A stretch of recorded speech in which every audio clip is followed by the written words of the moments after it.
أعوذ بالله من الشيطان الرجيم. بسم الله الرحمن الرحيم. الحمد لله رب العالمين الرحمن الرحيم مالك يوم الدين. إياك نعبد وإياك نستعين. اهدنا الصراط المستقيم صراط الذين أنعمت عليهم غير المغضوب عليهم ولا الضالين.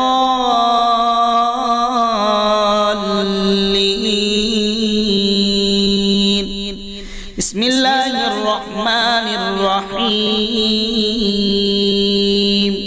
ألف لام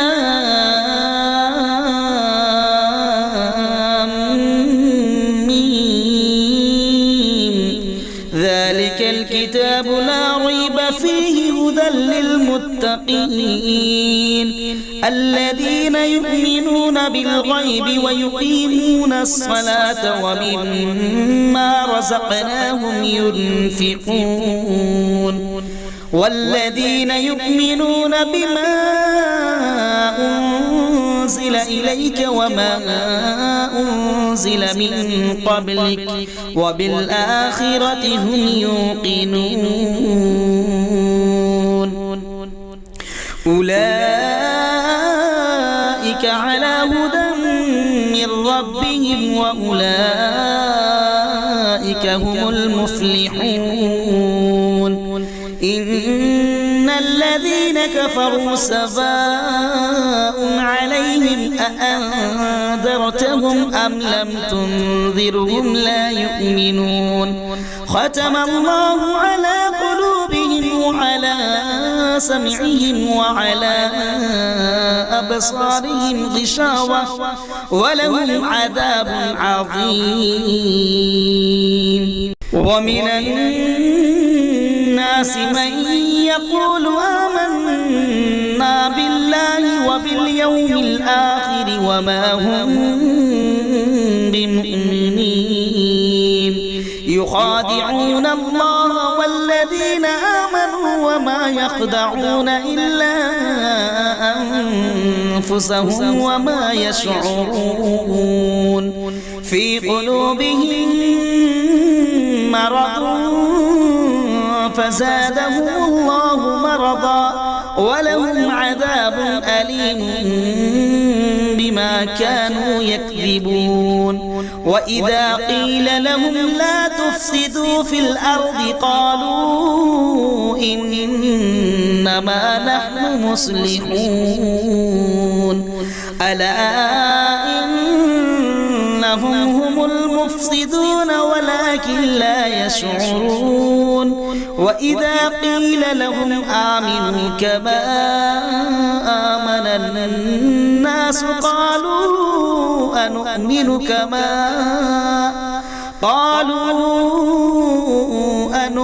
كما آمن السفهاء. ألا إنهم هم السفهاء ولكن لا يعلمون. وإذا لقوا الذين آمنوا قالوا آمنا وإذا خلوا إلى شياطينهم قالوا إنا معكم إنما نحن مستهزئون. الله يستهزئ بهم ويمدهم في طغيانهم يعمهون. أولئك الذين اشتروا الضلالة بالهدى فما ربحت تجارتهم وما كانوا مهتدين. مثلهم كمثل الذي استوقد نارا فلما أضاءت ما حوله ذهب الله بنورهم وتركهم في ظلمات لا يبصرون. صم بكم عمي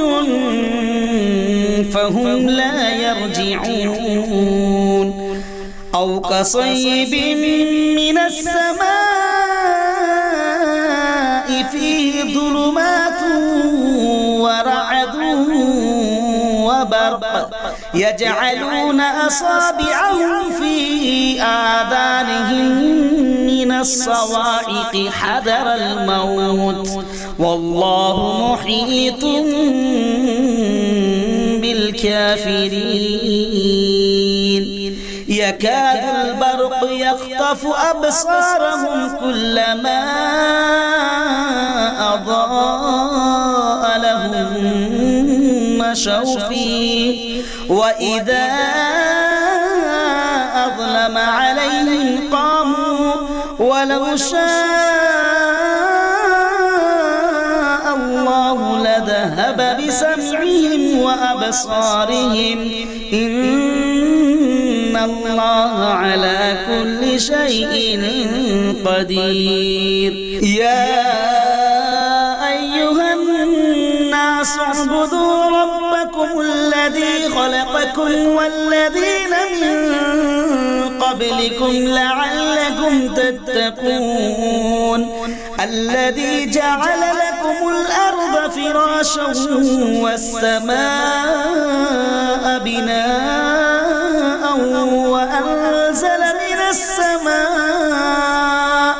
وأنزل من السماء ماء فأخرج به من الثمرات رزقا لكم فلا تجعلوا لله أندادا وأنتم تعلمون وإن كنتم في ريب مما نزلنا على عبدنا فأتوا بسورة من مثله وادعوا شهداءكم من دون الله إن كنتم صادقين فإن لم تفعلوا ولن تفعلوا فاتقوا النار التي وقودها الناس والحجارة أعدت للكافرين وبشر الذين آمنوا وعملوا الصالحات أن لهم جنات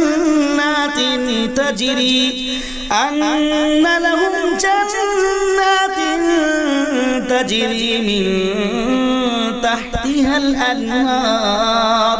كلما رزقوا منها من ثمرة رزقا قالوا هذا الذي رزقنا من قبل وأتوا به متشابها ولهم فيها أزواج مطهرة وهم فيها خالدون إن الله لا يستحيي أن يضرب مثلا ما بعوضة فما فوقها فأما الذين آمنوا فيعلمون أنه الحق من ربهم وأما الذين كفروا فيقولون ماذا أراد الله بهذا مثلا يضل به كثيرا ويهدي به كثيرا وما يضل به إلا الفاسقين الذين ينقضون عهد الله من بعد ميثاقه ويقطعون ما أمر الله به أن يوصل ويفسدون في الأرض أولئك هم الخاسرون كيف تكفرون بالله وكنتم أمواتا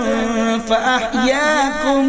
ثم يميتكم ثم يحييكم ثم إليه ترجعون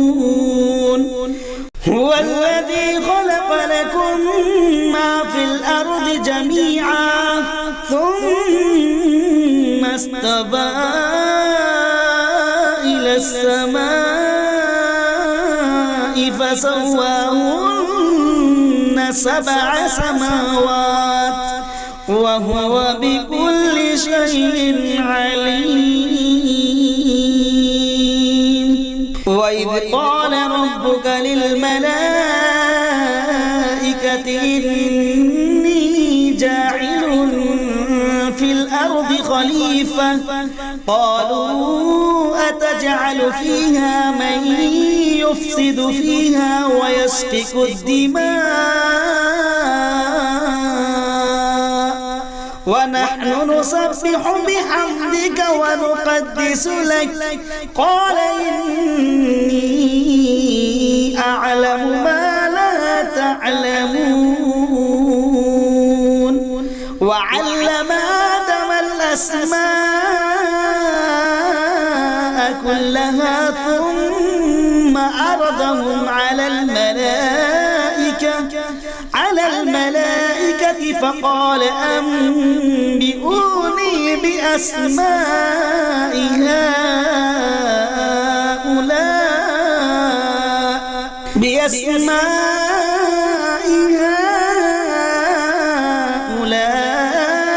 هؤلاء إن كنتم صادقين قالوا سبحانك لا علم لنا إلا ما علمتنا إنك أنت العليم الحكيم قال يا آدم أنبئهم بأسمائهم فلما أنبأهم بأسمائهم قال ألم أقل لكم إني أعلم غيب السماوات والأرض وأعلم ما تبدون وما كنتم تكتمون وإذ قلنا للملائكة اسجدوا لآدم فسجدوا إلا إبليس أبى واستكبر وكان من الكافرين وقلنا يا آدم اسكن أنت وزوجك الجنة وكلا منها رغدا حيث شئتما ولا تقربا هذه الشجرة فتكونا من الظالمين فأزلهما الشيطان عنها فأخرجهما مما كانا فيه وقلنا اهبطوا بعضكم لبعض عدو ولكم في الأرض مستقر ومتاع إلى حين فتلقى آدم من ربه كلمات فتاب عليه إنه هو التواب الرحيم قل اهبطوا منها جميعا فإما يأتينكم مني هدى فمن تبع هداي فلا خوف عليهم ولا هم يحزنون والذين كفروا وكذبوا بآياتنا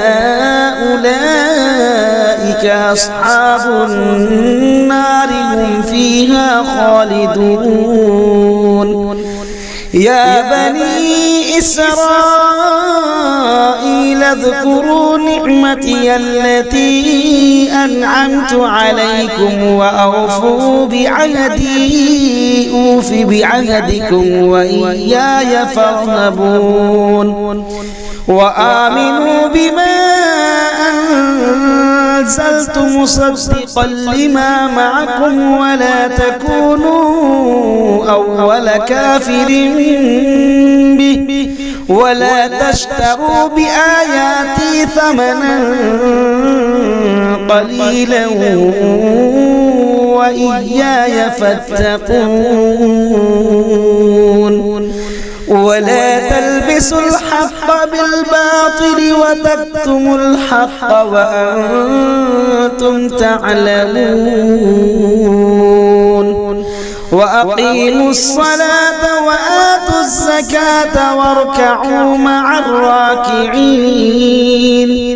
أتأمرون الناس بالبر وتنسون أنفسكم وأنتم تتلون الكتاب أفلا تعقلون واستعينوا بالصبر والصلاة وإنها لكبيرة إلا على الخاشعين الذين يظنون أنهم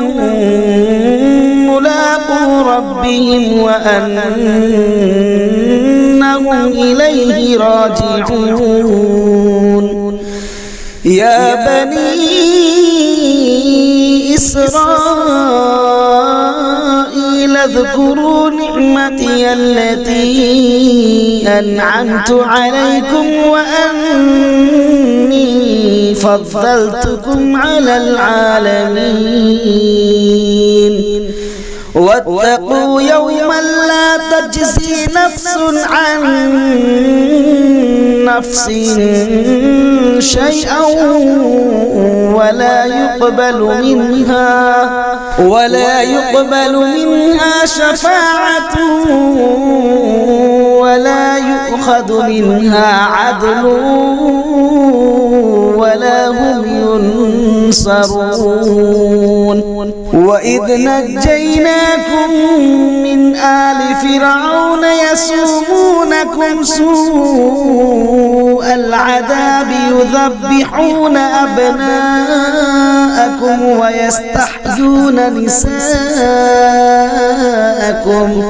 وفي ذلكم بلاء من ربكم عظيم وإذ فرقنا بكم البحر فأنجيناكم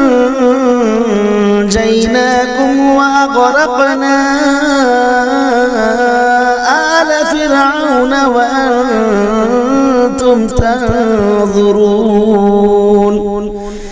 وإذ واعدنا موسى 40 ليلة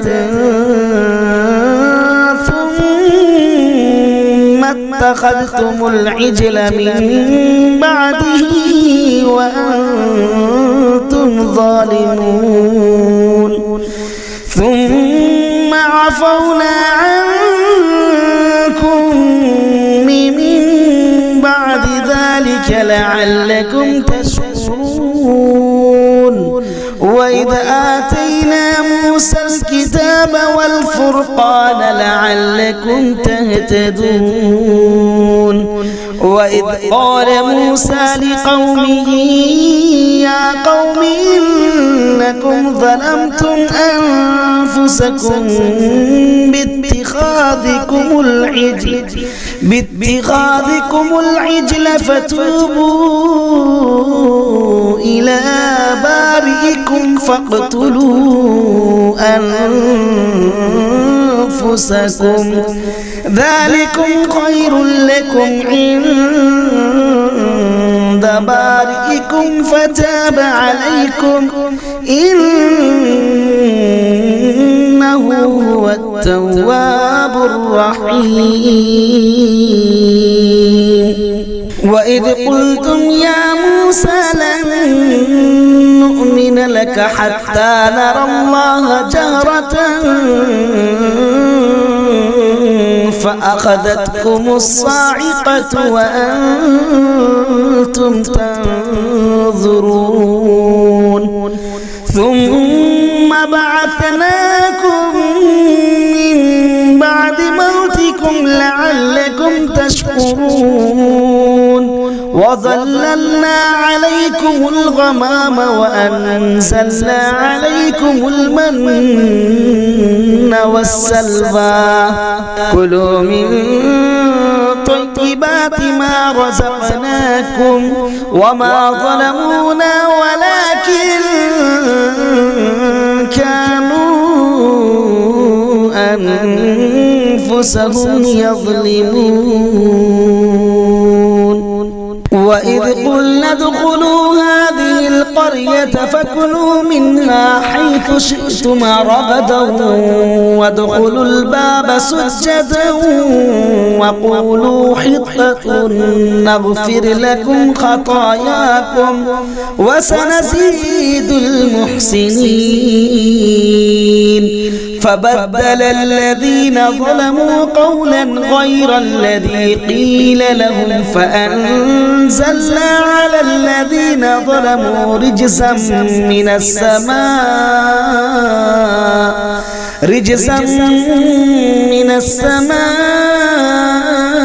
بما كانوا يفسقون وإذ استسقى موسى لقومه فقلنا اضرب بعصاك الحجر فانفجرت منه 12 عينا قد علم كل أناس مشربهم كلوا واشربوا من رزق الله ولا تعثوا في الأرض مفسدين وإذ قلتم يا موسى لن نصبر على طعام واحد فادع لنا ربك يخرج لنا مما تنبت الأرض من بقلها وقثائها وفومها وعدسها وبصلها قال أتستبدلون الذي هو أدنى بالذي هو خير اهبطوا مصرا فإن لكم ما سألتم وضربت عليهم الذلة والمسكنة وباءوا بغضب من الله ذلك بأنهم كانوا يكفرون بآيات الله ويقتلون النبيين بغير الحق ذلك بما عصوا وكانوا يعتدون إن الذين آمنوا والذين هادوا والنصارى والصابئين من آمن بالله واليوم الآخر وعمل صالحا فلهم أجرهم عند ربهم ولا خوف عليهم ولا هم يحزنون وإذ أخذنا ميثاقكم ورفعنا فوقكم الطور خذوا ما آتيناكم بقوة واذكروا ما فيه لعلكم تتقون ثم توليتم من بعد ذلك فلولا فضل الله عليكم ورحمته لكنتم من الخاسرين ولقد علمتم الذين اعتدوا منكم في السبت فقلنا لهم كونوا قردة خاسئين فجعلناها نكالا لما بين يديها وما خلفها وموعظة للمتقين. وإذ قال موسى لقومه إن الله يأمركم أن تذبحوا بقرة قالوا أتتخذنا هزوا قال أعوذ بالله أن أكون من الجاهلين. قالوا ادع لنا ربك يبين لنا ما هي قال إنه يقول إنها بقرة لا فارض ولا بكر عوان بين ذلك فافعلوا ما تؤمرون. قالوا ادع لنا ربك يبين لنا ما لونها قال إنه يقول إنها بقرة صفراء فاقع لونها تسر الناظرين. قالوا ادع لنا ربك يبين لنا ما هي إن البقرة شابه علينا وإنا إن شاء الله لمهتدون. قال إنه يقول إنها بقرة لا ذلول تثير الأرض ولا تسقي الحرث مسلمة لا شية فيها. قالوا الآن جئت بالحق فذبحوها وما كادوا يفعلون. وإذ قتلتم نفسا فادارأتم فيها والله مخرج ما كنتم تكتمون. فقلنا اضربوه ببعضها كذلك يحيي الله الموتى ويريكم آياته لعلكم تعقلون. ثم قست قلوبكم من بعد ذلك فهي كالحجارة أو أشد قسوة وإن من الحجارة لما يتفجر منه الأنهار وإن منها لما يشقق فيخرج منه الماء وإن منها لما يهبط من خشية الله وما الله بغافل عما تعملون. أفتطمعون أن يؤمنوا لكم وقد كان فريق منهم يسمعون كلام الله ثم يحرفونه من بعد ما عقلوه وهم يعلمون. وإذا لقوا الذين آمنوا قالوا آمنا وإذا خلا بعضهم إلى بعض قالوا أتحدثونهم بما فتح الله عليكم ليحاجوكم به عند ربكم أفلا تعقلون. أولا يعلمون أن الله يعلم ما يسرون وما يعلنون. ومنهم أميون لا يعلمون الكتاب إلا أماني وإن هم إلا يظنون. فويل للذين يكتبون الكتاب بأيديهم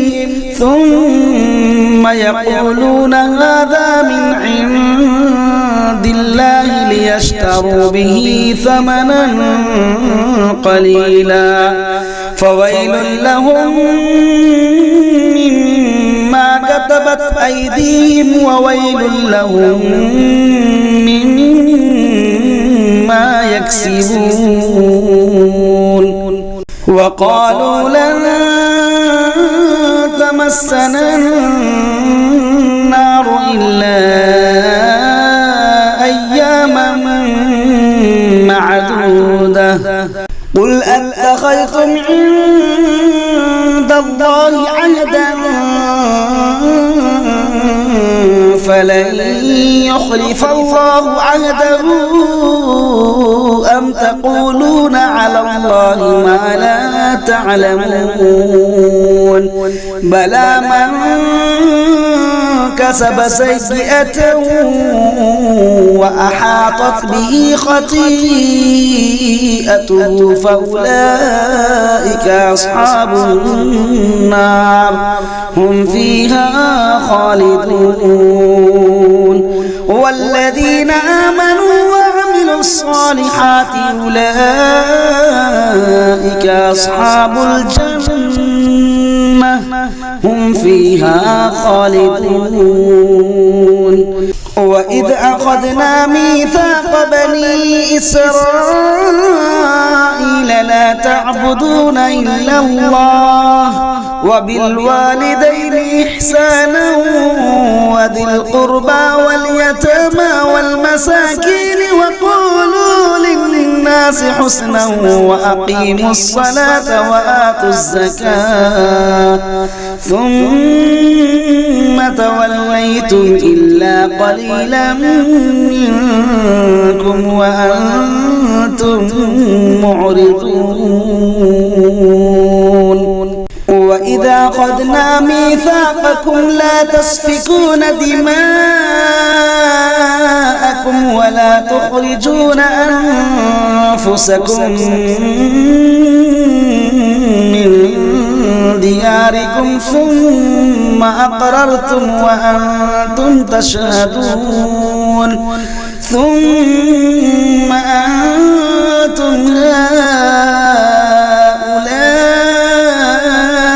تقتلون أنفسكم وتخرجون فريقا منكم من ديارهم تظاهرون عليهم بالإثم والعدوان وإن يأتوكم أسارى تفادوهم وهو محرم عليكم إخراجهم أفتؤمنون ببعض الكتاب وتكفرون ببعض فما جزاء من يفعل ذلك منكم إلا خزي في الحياة الدنيا ويوم القيامة يردون إلى أشد العذاب وما الله بغافل عما تعملون أولئك الذين اشتروا الحياة الدنيا بالآخرة فلا يخفف عنهم العذاب ولا هم ينصرون ولقد آتينا موسى الكتاب وقفينا من بعده بالرسل وآتينا عيسى ابن مريم البينات وأيدناه بروح القدس أفكلما جاءكم رسول بما لا تهوى أنفسكم استكبرتم ففريقا كذبتم وفريقا تقتلون وقالوا قلوبنا غلف بل لعنهم الله بكفرهم فقليلا ما يؤمنون ولما جاءهم كتاب من عند الله مصدق لما معهم وكانوا من قبل يستفتحون على الذين كفروا فلما جاءهم ما عرفوا كفروا به فلعنة الله على الكافرين بئس ما اشتروا به أنفسهم أن يكفروا بما أنزل الله بغيا أن ينزل الله من فضله على من يشاء من عباده فباءوا بغضب على غضب وللكافرين عذاب مهين وإذا قيل لهم آمنوا بما أنزل الله قالوا نؤمن بما أنزل علينا ويكفرون بما وراءه وهو الحق مصدقا لما معهم قل فلم تقتلون أنبياء الله من قبل إن كنتم مؤمنين ولقد جاءكم موسى بالبينات ثم اتخذتم العجل من بعده وأنتم ظالمون وإذ أخذنا ميثاقكم ورفعنا فوقكم الطور خذوا ما آتيناكم بقوة واسمعوا قالوا سمعنا وعصينا وأشربوا في قلوبهم العجل بكفرهم قل بئس ما يأمركم به إيمانكم إن كنتم مؤمنين قل إن كانت لكم الدار الآخرة عند الله خالصة من دون الناس فتمنوا الموت إن كنتم صادقين ولن يتمنوا أبدا بما قدمت أيديهم والله عليم بالظالمين ولتجدنهم أحرص الناس على حياة ومن الذين أشركوا يود أحدهم لو يعمر 1000 سنة وما هو بمزحزحه من العذاب أن يعمر والله بصير بما يعملون قل من كان عدوا لجبريل فإنه نزله على قلبك بإذن الله مصدقا لما بين يديه وهدى وبشرى للمؤمنين من كان عدوا لله وملائكته ورسله وجبريل وميكال فإن الله عدو للكافرين ولقد أنزلنا إليك آيات بينات وما يكفر بها إلا الفاسقون أوكلما عاهدوا عهدا نبذه فريق منهم أكثرهم لا يؤمنون ولما جاءهم رسول من عند الله مصدق لما معهم نبذ فريق من الذين أوتوا كتاب الله وراء ظهورهم كأنهم لا يعلمون واتبعوا ما تتلو الشياطين على ملك سليمان وما كفر سليمان ولكن الشياطين كفروا يعلمون الناس السحر وما أنزل على الملكين ببابل هاروت وماروت وما يعلمان من أحد حتى يقولا إنما نحن فتنة فلا تكفر فيتعلمون منهما ما يفرقون به بين المرء وزوجه وما هم بضارين به من أحد إلا بإذن الله ويتعلمون ما يضرهم ولا ينفعهم ولقد علموا لمن اشتراه ما له في الآخرة من خلاق ولبئس ما شروا به أنفسهم لو كانوا يعلمون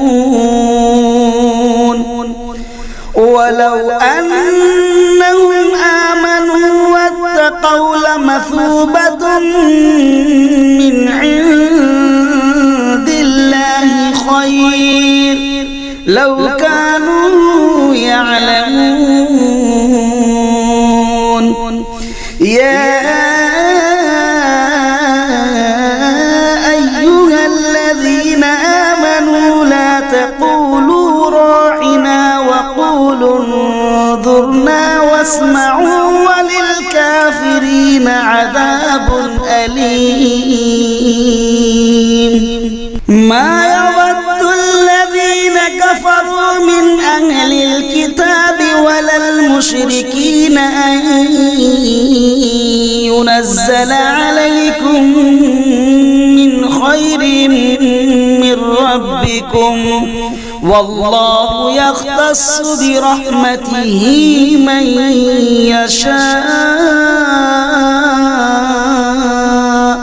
والله ذو الفضل العظيم ما ننسخ من آية أو ننسها نأت بخير منها أو مثلها ألم تعلم أن الله على كل شيء قدير ألم تعلم أن الله له ملك السماوات والأرض وما لكم من دون الله من ولي ولا نصير أم تريدون أن تسألوا رسولكم كما سئل موسى من قبل ومن يتبدل الكفر بالإيمان فقد ضل سواء السبيل ود كثير من أهل الكتاب لو يردونكم من بعد إيمانكم كفارا حسدا من عند أنفسهم من بعد ما تبين لهم الحق فاعفوا واصفحوا حتى يأتي الله بأمره إن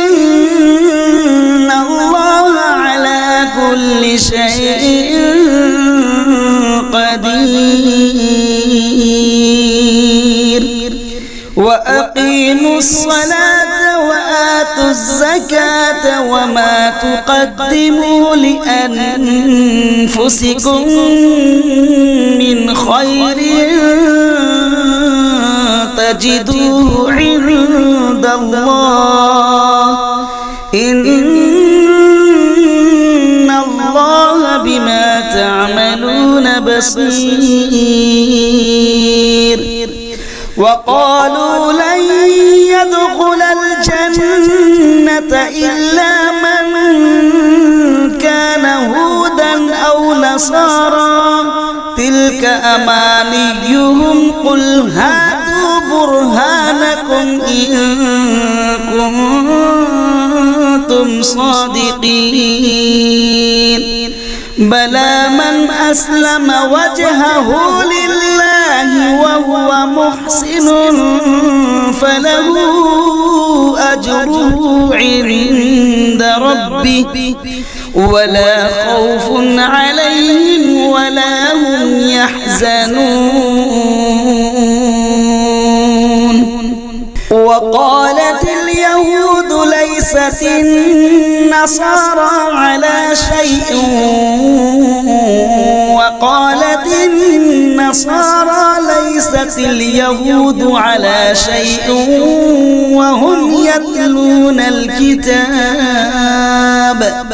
كذلك قال الذين لا يعلمون مثل قولهم فالله يحكم بينهم يوم القيامة فيما كانوا فيه يختلفون ومن أظلم ممن منع مساجد الله أن يذكر فيها اسمه وسعى في خرابها أولئك ما كان لهم أن يدخلوها إلا خائفين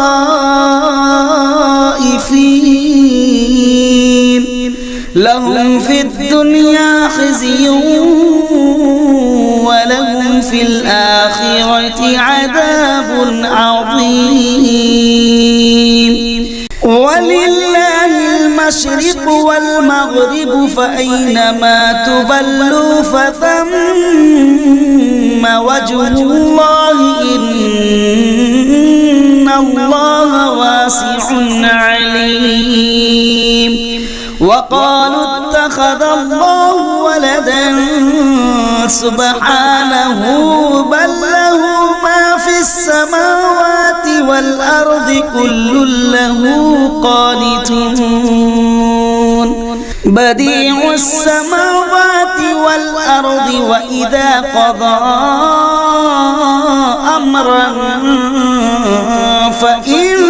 فإنما يقول له كن فيكون وقال الذين لا يعلمون لولا يكلمنا الله أو تأتينا آية كذلك قال الذين من قبلهم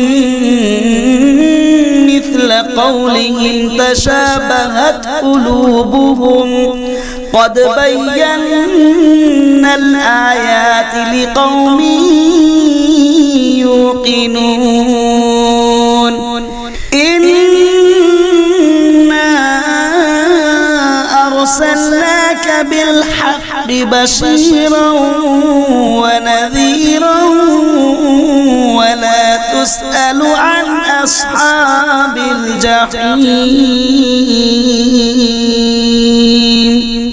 ولن ترضى عنك اليهود بل النصارى حتى تتبع ملتهم قل إن هدى الله هو الهدى ولئن اتبعت أهواءهم بعد الذي جاءك من العلم ما لك من الله من ولي ولا نصير الذين آتيناهم الكتاب يتلونه حق تلاوته أولئك يؤمنون به ومن يكفر به فأولئك هم الخاسرون يا بني إسرائيل اذكروا نعمتي التي أنعمت عليكم وأني فضلتكم على العالمين واتقوا يوما لا تجزي نفس عن نفس شيئا ولا يقبل منها عدل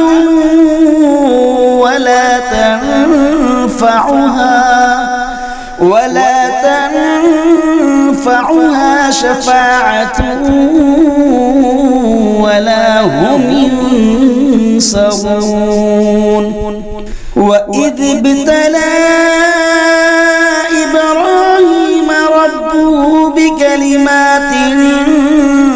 فأتمهن قال إني جاعلك للناس إماما قال ومن ذريتي قال لا ينال عهد الظالمين وإذ جعلنا البيت مثابة للناس وأمنا واتخذوا من مقام إبراهيم مصلى وعهدنا إلى إبراهيم وإسماعيل أن طهر بيتي للطائفين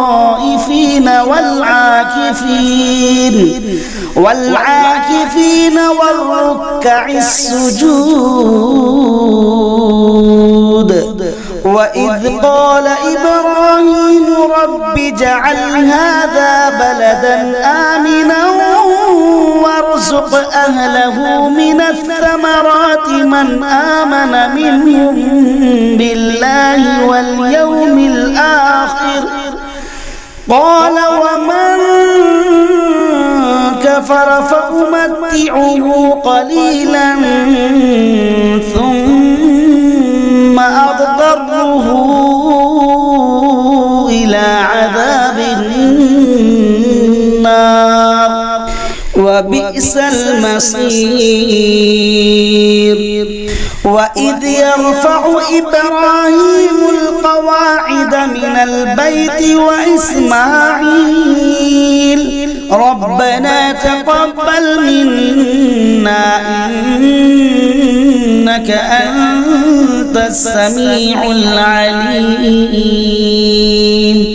ربنا وجعلنا مسلمين لك ومن ذريتنا أمة مسلمة لك وأرنا مناسكنا وتب علينا إنك أنت التواب الرحيم ربنا وبعث فيهم رسولا منهم يتلو عليهم آياتك ويعلمهم الكتاب والحكمة ويزكيهم إنك أنت العزيز الحكيم ومن يرغب عن ملة إبراهيم إلا من سفه نفسه ولقد اصطفيناه في الدنيا وإنه في الآخرة لمن الصالحين إذ قال له ربه أسلم قال أسلمت لرب العالمين ووصى بها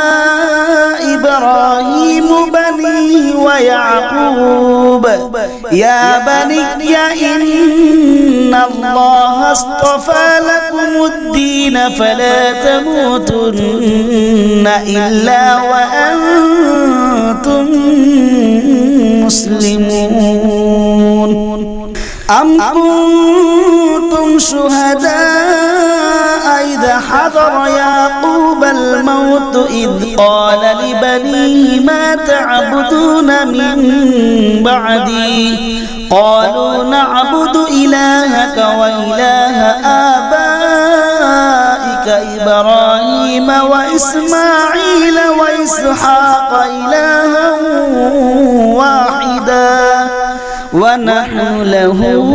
مسلمون تلك أمة قد خلت لها ما كسبت ولكم ما كسبتم ولا تسألون عما كانوا يعملون وقالوا كونوا هودا أو نصارى تهتدوا قل بل ملة إبراهيم حنيفا وما كان من المشركين قولوا آمنا بالله وما أنزل إلينا وما أنزل إلى إبراهيم وإسماعيل وإسحاق ويعقوب والأسباط وما أوتي موسى وعيسى وما أوتي النبيون من ربهم لا نفرق بين أحد منهم ونحن له مسلمون فإن آمنوا بمثل ما آمنتم به فقد اهتدوا وإن تولوا فإنما هم في شقاق فسيكفيكهم الله وهو السميع العليم صبغة الله ومن أحسن من الله صبغة ونحن له عابدون قل أتحاجوننا في الله وهو ربنا وربكم ولنا أعمالنا ولكم أعمالكم ونحن له مخلصون أم تقولون إن إبراهيم وإسماعيل وإسحاق ويعقوب والأسباط كانوا هودا أو نصارى قل أأنتم أعلم أم الله ومن أظلم ممن كتم شهادة عنده من الله وما الله بغافل عما تعملون تلك أمة أمة قد خلت لها ما كسبت ولكم ما كسبتم ولا تسألون عما كانوا يعملون سيقول السفهاء من الناس ما ولاهم عن قبلتهم التي كانوا عليها قل لله المشرق والمغرب يهدي من يشاء إلى صراط مستقيم وكذلك جعلناكم أمة وسطا لتكونوا شهداء على الناس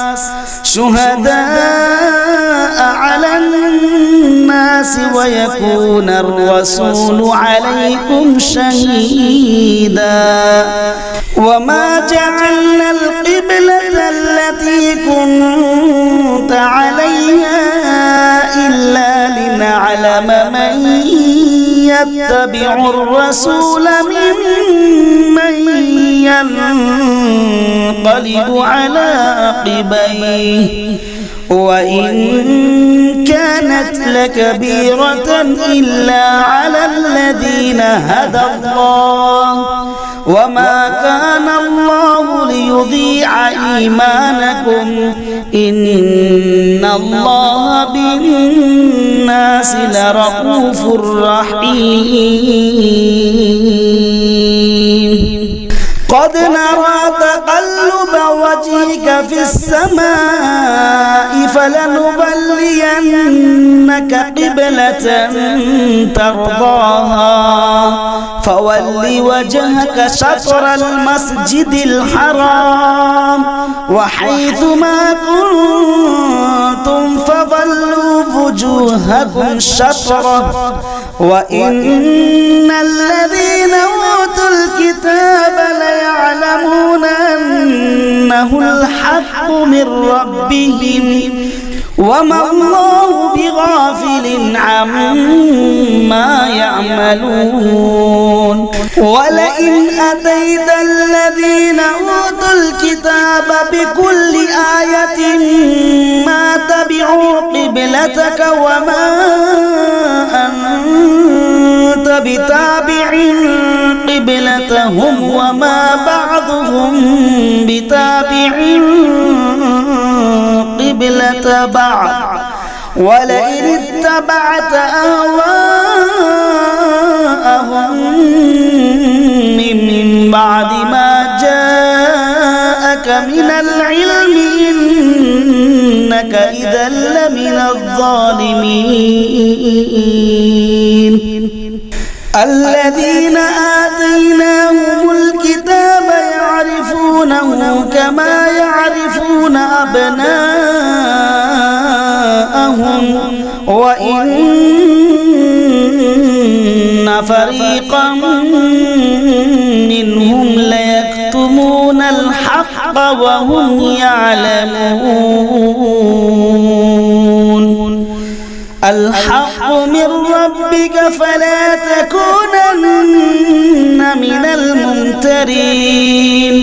ولكل وجهة هو موليها فاستبقوا الخيرات أينما تكونوا يأتي بكم الله جميعا إن الله على كل شيء قدير ومن حيث خرجت فول وجهك شطر المسجد الحرام وإنه للحق من ربك وما الله بغافل عما تعملون ومن حيث خرجت فول وجهك شطر المسجد الحرام وحيث ما كنتم فولوا وجوهكم شطره لئلا يكون للناس عليكم عليكم حجة إلا الذين ظلموا منهم فلا تخشوهم واخشوني ولأتم نعمتي عليكم ولعلكم تهتدون كما أرسلنا فيكم رسولا منكم يتلو عليكم آياتنا ويزكيكم ويعلمكم الكتاب والحكمة ويعلمكم ما لم تكونوا تعلمون فاذكروني أذكركم واشكروا لي ولا تكفرون يا أيها الذين آمنوا استعينوا بالصبر والصلاة إن الله مع الصابرين ولا تقولوا لمن يقتل في سبيل الله أموات بل أحياء ولكن لا تشعرون ولنبلونكم بشيء من الخوف والجوع ونقص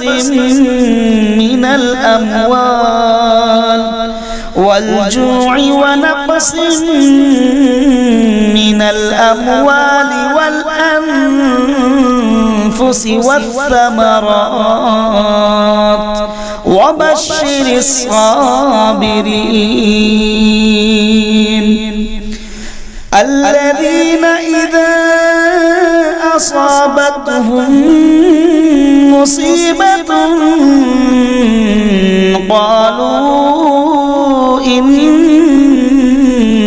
لله وإنا إليه راجعون أولئك عليهم صلوات من ربهم ورحمة وأولئك هم المهتدون إن الصفا والمروة من شعائر الله فمن حج البيت أو اعتمر فلا جناح عليه أن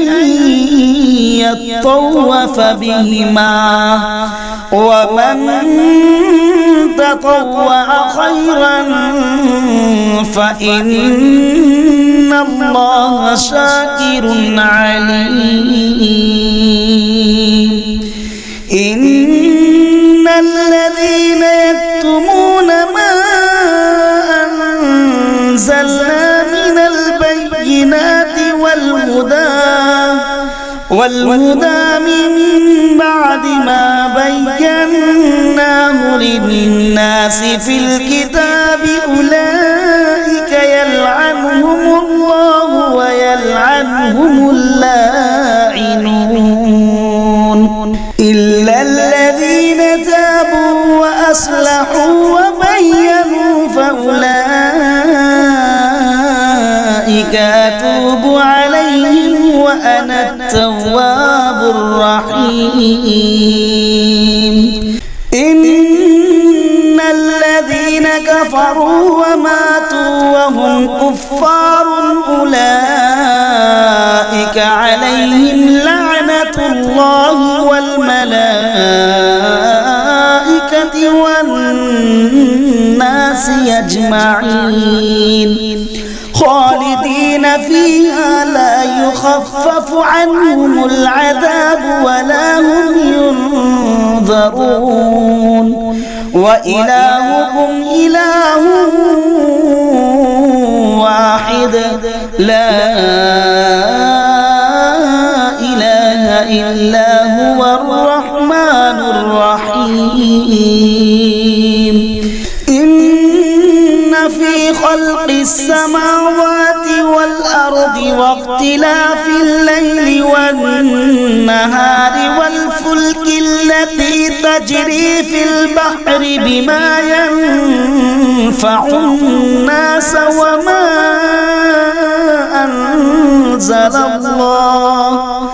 وما أنزل الله من السماء من ماء فأحيا به الأرض بعد موتها وبث فيها من كل دابة وتصريف الرياح والسحاب المسخر بين السماء والأرض لآيات لقوم يعقلون ومن الناس من يتخذ من دون الله أندادا يحبونهم كحب الله والذين آمنوا أشد حبا لله ولو يرى الذين ظلموا إذ يرون العذاب أن القوة لله جميعا وأن الله شديد العذاب إذ تبرأ الذين اتبعوا من الذين اتبعوا ورأوا العذاب وتقطعت بهم الأسباب وقال الذين اتبعوا لو أن لنا كرة فنتبرأ منهم كما تبرأوا منا كذلك يريهم الله أعمالهم حسرات عليهم وما هم بخارجين من النار يا أيها الناس كلوا مما في الأرض حلالا طيبا ولا تتبعوا خطوات الشيطان إنه لكم عدو مبين إنما يأمركم بالسوء والفحشاء وأن تقولوا على الله ما لا تعلمون وإذا قيل لهم اتبعوا ما أنزل الله قالوا بل نتبع ما ألفينا عليه آباءنا أولو كان آباؤهم لا يعقلون شيئا ولا يهتدون ومثل الذين كفروا كمثل الذي ينعق بما لا يسمع إلا دعاء ونداء صم بكم عمي فهم لا يعقلون يا أيها الذين آمنوا كلوا من طيبات ما رزقناكم واشكروا لله إن كنتم إياه تعبدون إنما حرم عليكم الميتة والدم ولحم الخنزير وما أهل به لغير الله فمن اضطر غير باغ ولا عاد فلا إثم عليه إن الله غفور رحيم إن الذين يكتمون ما أنزل الله من الكتاب ويشترون به ثمنا قليلا أولئك ما يأكلون في بطونهم إلا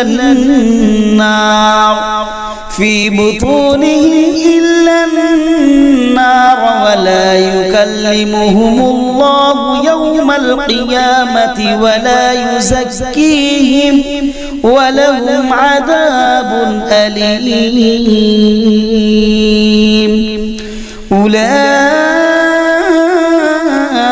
الذين اشتروا الضلالة بالهدى والعذاب بالمغفرة فما أصبرهم على النار ذلك بأن الله نزل الكتاب بالحق وإن الذين اختلفوا في الكتاب لفي شقاق بعيد ليس البر أن تولوا وجوهكم قبل المشرق والمغرب ولكن البر من آمن بالله واليوم الآخر والملائكة والكتاب والنبيين وآتى المال على حبه ذوي القربى واليتامى والمساكين وابن السبيل والسائلين وفي الرقاب وأقام الصلاة وآتى الزكاة والموفون بعهدهم إذا عاهدوا والصابرين في البأساء والضراء وحين البأس أولئك الذين صدقوا وأولئك هم المتقون يا أيها الذين آمنوا كتب عليكم القصاص في القتلى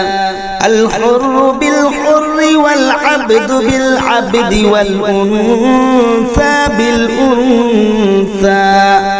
فمن عفي له من أخيه شيء فاتباع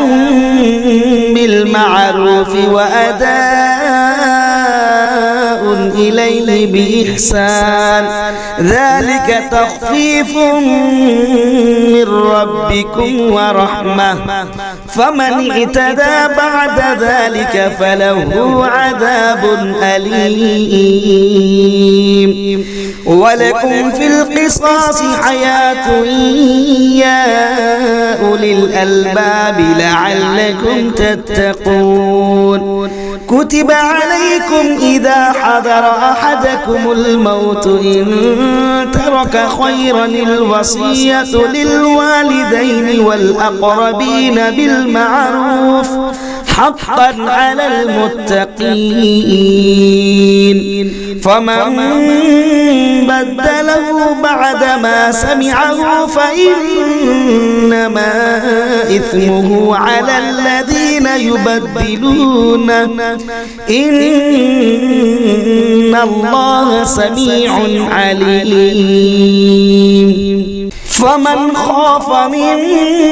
موص جنفا أو إثما فأصلح بينهم فلا إثم عليه إن الله غفور رحيم يا أيها الذين آمنوا كتب عليكم الصيام كما كتب على الذين من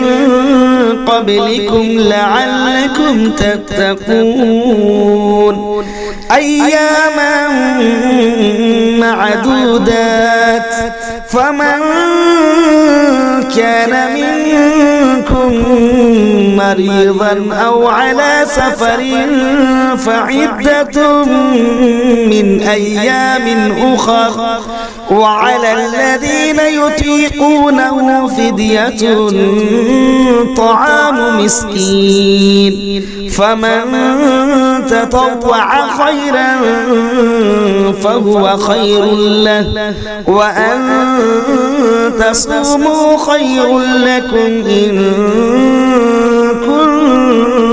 كنتم تعلمون شهر رمضان الذي أنزل فيه القرآن هدى للناس وبينات من الهدى والفرقان فمن شهد منكم الشهر فليصم ومن كان مريضا أو على سفر فعدة من أيام أخر يريد الله بكم اليسر ولا يريد بكم العسر ولتكملوا العدة ولتكبروا الله على ما هداكم ولعلكم تشكرون وإذا سألك عبادي عني فإني قريب أجيب دعوة الداع إذا دعاني فليستجيبوا لي وليؤمنوا بي لعلهم يرشدون أحل لكم ليلة الصيام الرفث إلى نسائكم هن لباس لكم وأنتم لباس لهن علم الله أنكم كنتم تختانون أنفسكم فتاب عليكم وعفى عنكم فالآن باشروهن وابتغوا ما كتب الله لكم وكلوا واشربوا حتى يتبين لكم الخيط الأبيض من الخيط الأسود من الفجر ثم أتموا الصيام إلى الليل ولا تباشروهن وأنتم عاكفون في المساجد تلك حدود الله فلا تقربوها كذلك يبين الله آياته للناس لعلهم يتقون ولا تأكلوا أموالكم بينكم بالباطل وتدلوا بها إلى الحكام لتأكلوا فريقا من أموال الناس بالإثم وأنتم تعلمون يسألونك عن الأهلة قل هي مواقيت للناس والحج وليس البر بأن تأتوا البيوت من ظهورها ولكن البر من اتقى وأتوا البيوت من أبوابها واتقوا الله لعلكم تفلحون وقاتلوا في سبيل الله الذين يقاتلونكم ولا تعتدوا إن الله لا يحب المعتدين وقتلوهم حيث ثقفتموهم وأخرجوهم من حيث أخرجوكم والفتنة أشد من القتل ولا تقاتلوهم عند المسجد الحرام حتى يقاتلوكم فيه فإن قاتلوكم فاقتلوهم كذلك جزاء الكافرين فإن انتهوا فإن الله غفور رحيم وقاتلوهم حتى لا تكون فتنة ويكون الدين لله فإن انتهوا فلا عدوان إلا على الظالمين الشهر الحرام بالشهر الحرام والحرمات قصاص فمن اعتدى عليكم فاعتدوا عليه بمثل ما اعتدى عليكم واتقوا الله واعلموا أن الله مع المتقين وأنفقوا في سبيل الله ولا تلقوا بأيديكم إلى التهلكة وأحسنوا إن الله يحب المحسنين وأتموا الحج والعمرة لله فإن أحصرتم فما استيسر من الهدي ولا تحلقوا رؤوسكم حتى يبلغ الهدي محله فمن كان منكم مريضا أو به أذى من رأسه ففدية من صيام أو صدقة أو نسك فإذا أمنتم فمن تمتع بالعمرة إلى الحج فما استيسر من الهدي فمن لم يجد فصيام 3 أيام في الحج و7 إذا رجعتم تلك 10 كاملة ذلك لمن لم يكن أهله حاضر المسجد الحرام واتقوا الله واعلموا أن الله شديد العقاب الحج أشهر معلومات فمن فرض فيهن الحج فلا رفث ولا فسوق ولا جدال في الحج وما تفعلوا من خير يعلمه الله وتزودوا فإن خير الزاد التقوى واتقون يا أولي الألباب ليس عليكم جناح أن تبتغوا فضلا من ربكم فإذا أفضتم من عرفات فاذكروا الله عند المشعر الحرام واذكروه كما هداكم وإن كنتم من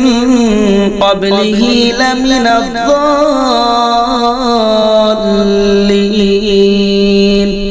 ثم أفيضوا من حيث أفاض الناس واستغفروا الله إن الله غفور رحيم فإذا قضيتم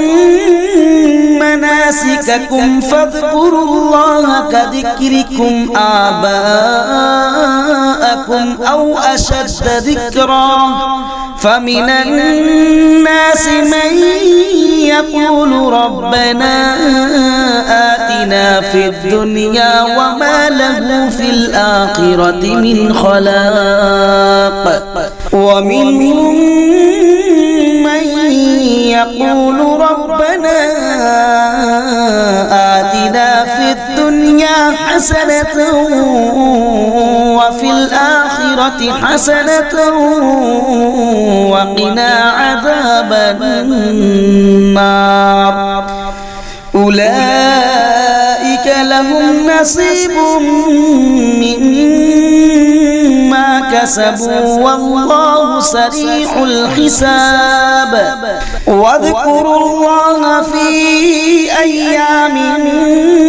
معدودات فمن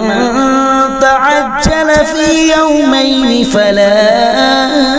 إثم عليه ومن تأخر فلا إثم عليه لمن اتقى واتقوا الله واعلموا أنكم إليه تحشرون ومن الناس من يعجبك قوله في الحياة الدنيا ويشهد الله على ما في قلبه وهو ألد الخصام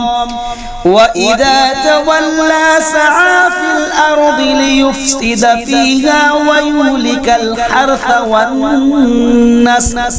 والله لا يحب الفساد وإذا قيل له اتق الله أخذته العزة بالإثم فحسبه جهنم ولبئس المهاد ومن الناس من يشري نفسه ابتغاء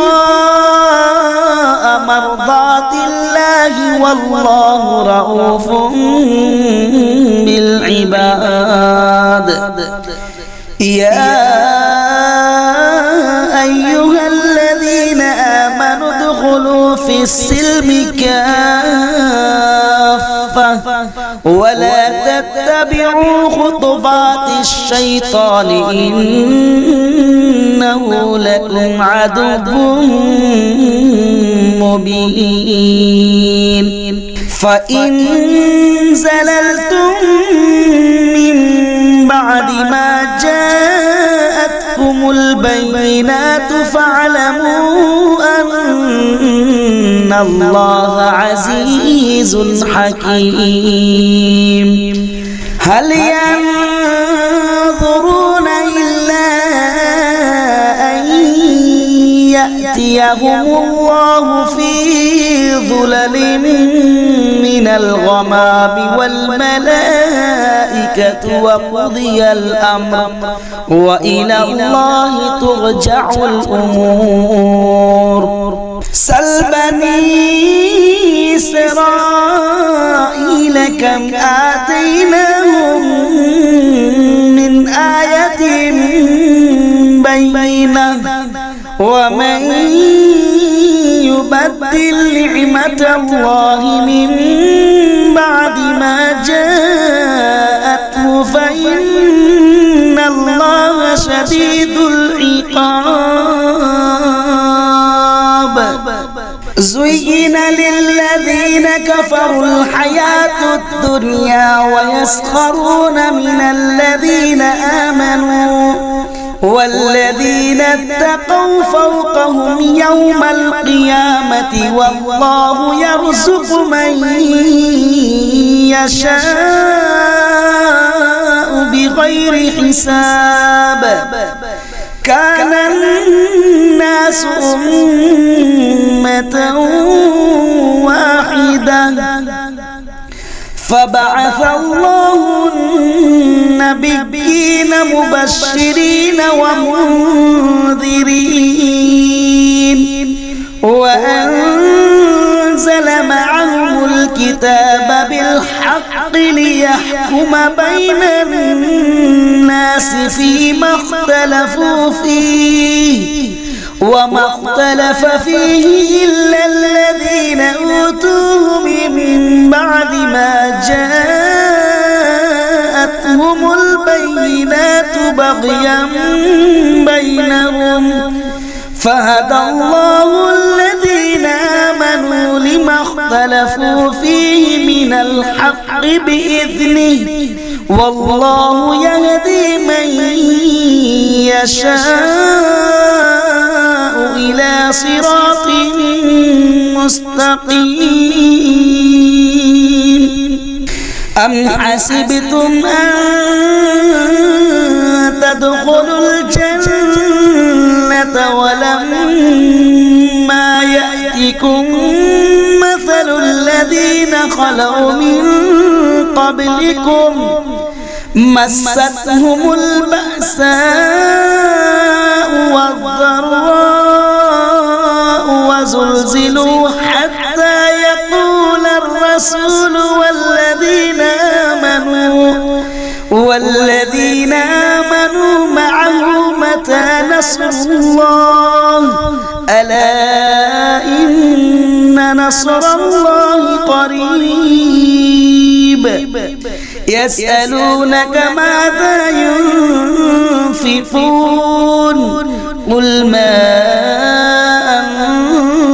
أنفقتم من خير فللوالدين والأقربين واليتامى والمساكين وابن السبيل وما تفعلوا من خير فإن الله به عليم كتب عليكم القتال وهو كره لكم وعسى أن تكرهوا شيئا وهو خير لكم وعسى أن تحبوا شيئا وهو شر لكم والله يعلم وأنتم لا تعلمون يسألونك عن الشهر الحرام قتال فيه قل قتال فيه كبير وصد عن سبيل الله وكفر به والمسجد الحرام وإخراج أهله منه أكبر عند الله والفتنة أكبر من القتل ولا يزالون يقاتلونكم حتى يردوكم عن دينكم إن استطاعوا ومن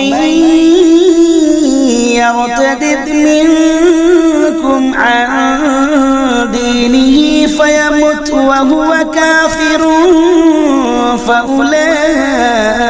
حبطت أعمالهم في الدنيا والآخرة وأولئك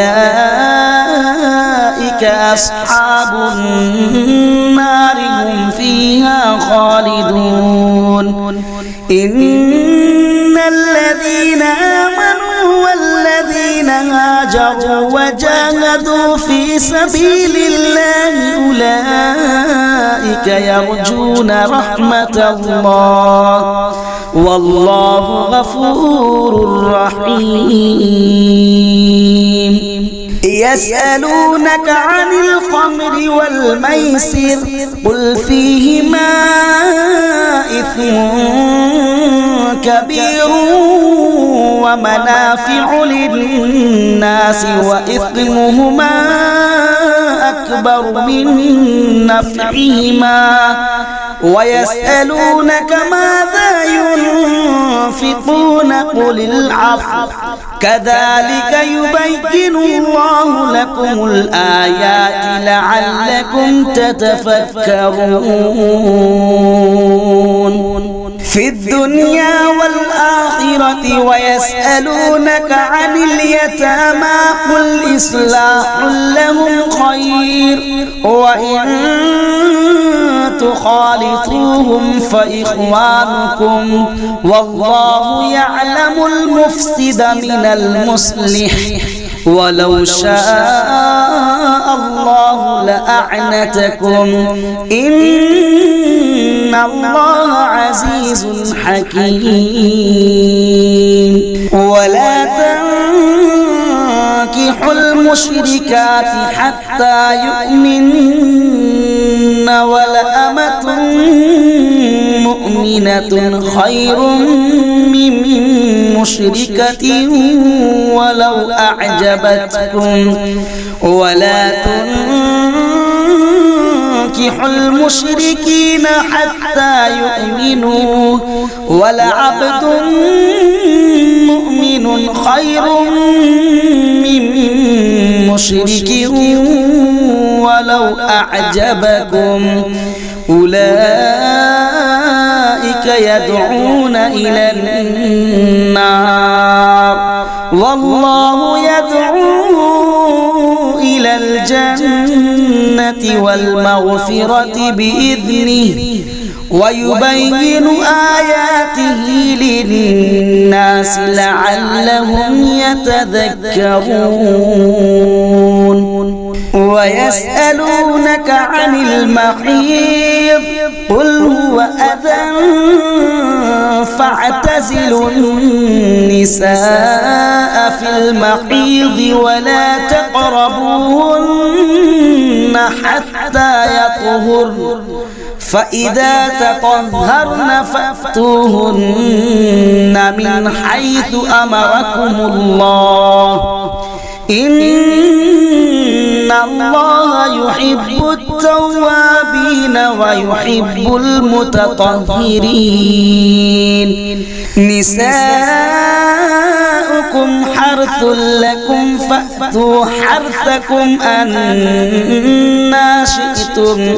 وقدموا لأنفسكم واتقوا الله واعلموا أنكم ملاقوه وبشر المؤمنين ولا تجعلوا الله عرضة لأيمانكم أن تبروا وتتقوا وتصلحوا بين الناس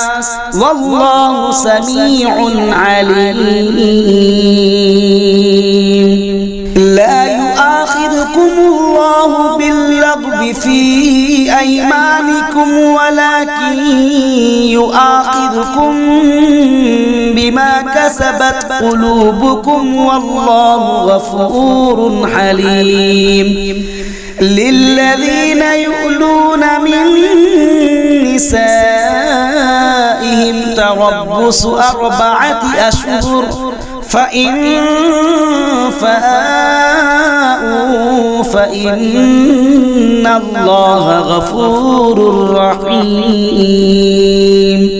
وإن عزموا الطلاق فإن الله سميع عليم والمطلقات يتربصن بأنفسهن 3 قروء ولا يحل لهن أن يكتمن ما خلق الله في أرحامهن إن كن يؤمن بالله واليوم الآخر وبعولتهن أحق بردهن في ذلك إن أرادوا إصلاحا ولهن مثل الذي عليهن بالمعروف وللرجال عليهن درجة والله عزيز حكيم الطلاق 2 فإمساك بمعروف أو تسريح بإحسان ولا يحل لكم أن تأخذوا مما آتيتموهن شيئا إلا أن يخافا ألا يقيما حدود الله فإن خفتم ألا يقيما حدود الله فلا جناح عليهما فيما افتدت به تلك حدود الله فلا تعتدوها ومن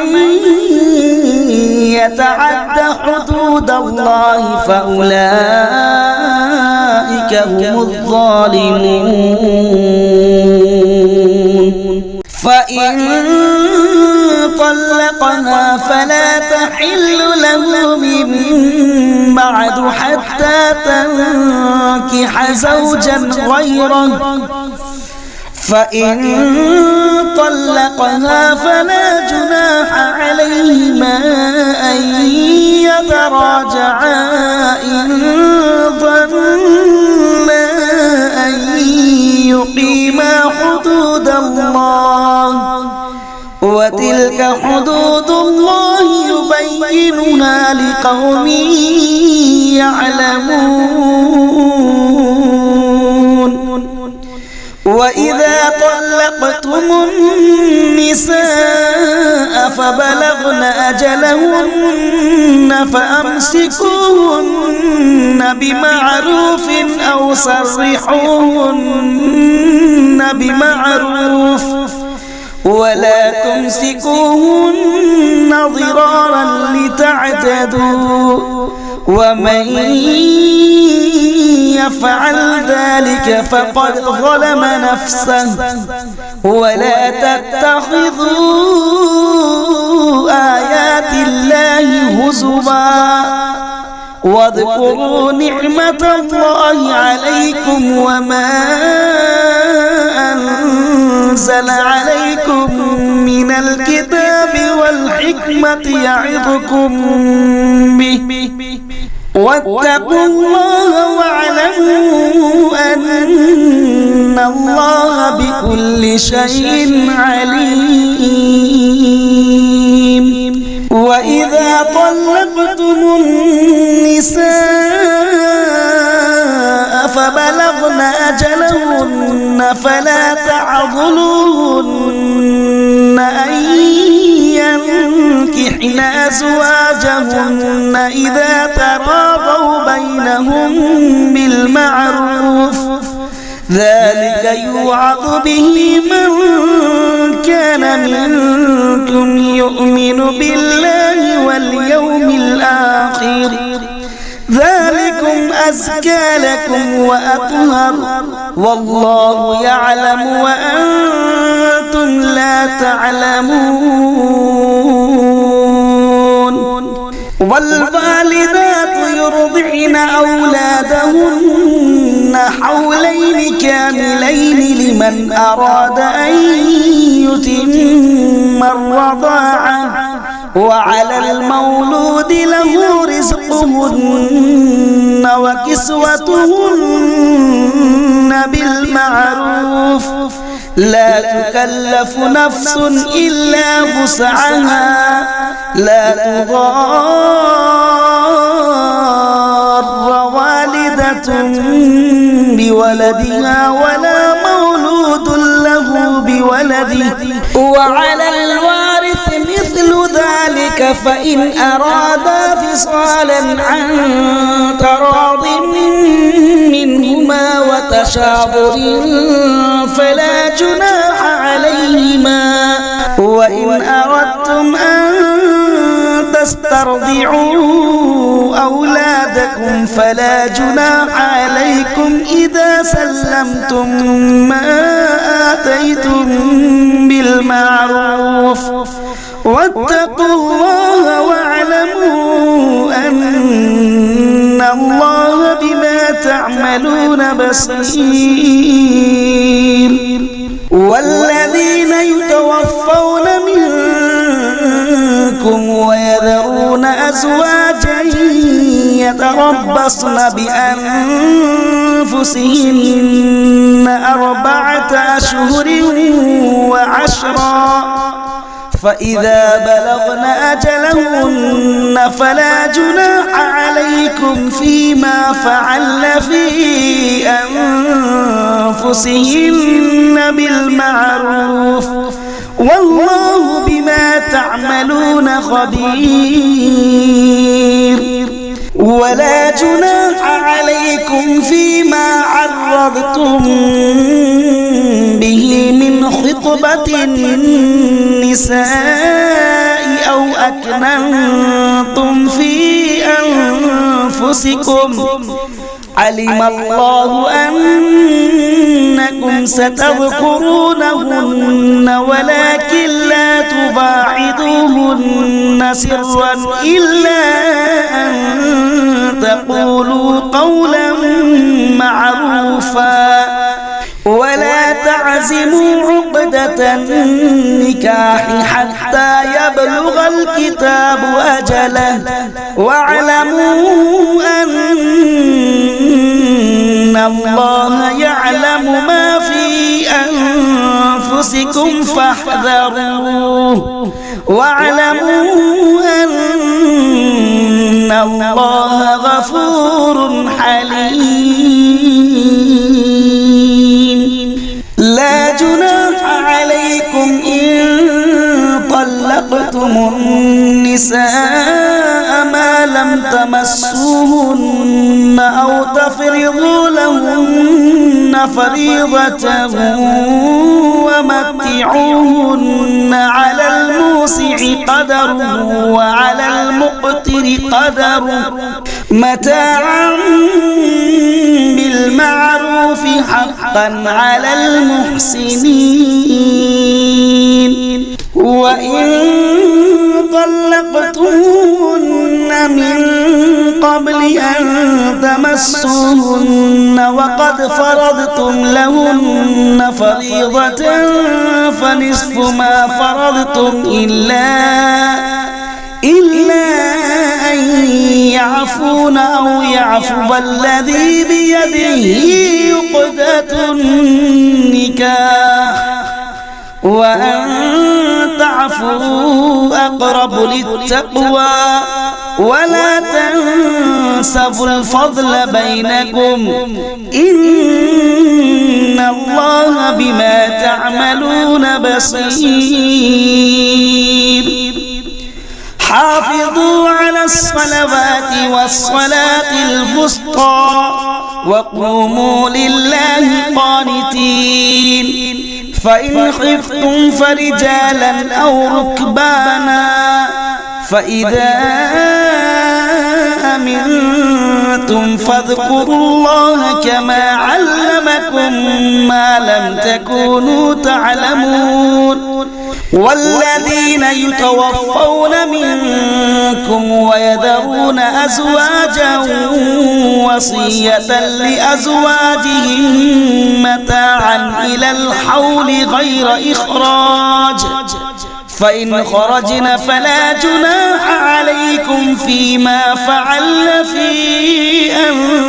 أنفسهن من معروف والله عزيز حكيم وللمطلقات متاع بالمعروف حقا على المتقين كذلك يبين الله لكم آياته لعلكم تعقلون ألم تر إلى الذين خرجوا من ديارهم وهم ألوف حذر الموت فقال لهم الله موتوا ثم أحياهم إن الله لذو فضل على الناس ولكن أكثر الناس لا يشكرون وقاتلوا في سبيل الله واعلموا أن الله سميع عليم من ذا الذي يقرض الله قرضا حسنا فيضاعفه له أضعافا كثيرة والله يقبض ويبسط وإليه ترجعون ألم تر إلى الملأ من بني إسرائيل من بعد موسى إذ قالوا لنبي لهم ابعث لنا ملكا نقاتل في سبيل الله قال هل عسيتم إن كتب عليكم القتال ألا تقاتلوا قالوا وما لنا ألا نقاتل في سبيل الله وقد أخرجنا من ديارنا وأبنائنا فلما كتب عليهم القتال تولوا إلا قليلا منهم والله عليم بالظالمين وقال لهم نبيهم إن الله قد بعث لكم طالوت ملكا قالوا أنى يكون له الملك علينا ونحن أحق بالملك منه ولم يؤت سعة من المال قال إن الله اصطفاه عليكم وزاده بسطة في العلم والجسم والله يؤتي ملكه من يشاء والله واسع عليم وقال لهم نبيهم إن آية ملكه أن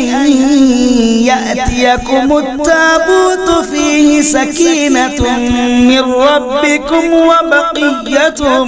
مما ترك آل موسى وآل هارون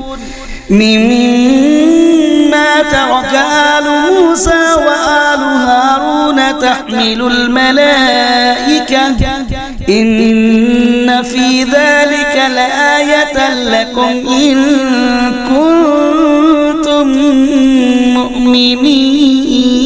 مؤمنين فلما فصل طالوت بالجنود قال إن الله مبتليكم بنهر فمن شرب منه فليس مني ومن لم يطعمه فإنه مني إلا من اغترف غرفة بيده فشربوا منه إلا قليلا منهم فلما جاوزه هو والذين آمنوا معه قالوا لا طاقة لنا اليوم بجالوت وجنوده قال الذين يظنون أنهم ملاقو الله كم من فئة قليلة غلبت فئة كثيرة بإذن الله والله مع الصابرين ولما برزوا لجالوت وجنوده قالوا ربنا أفرغ علينا صبرا وثبت أقدامنا وانصرنا على القوم الكافرين فهزموهم بإذن الله وقتل داود جالوت وآتاه الله الملك والحكمة وعلمه مما يشاء ولولا دفع الله الناس بعضهم ببعض لفسدت الأرض ولكن الله ذو فضل على العالمين تلك آيات الله نتلوها عليك بالحق وإنك لمن المرسلين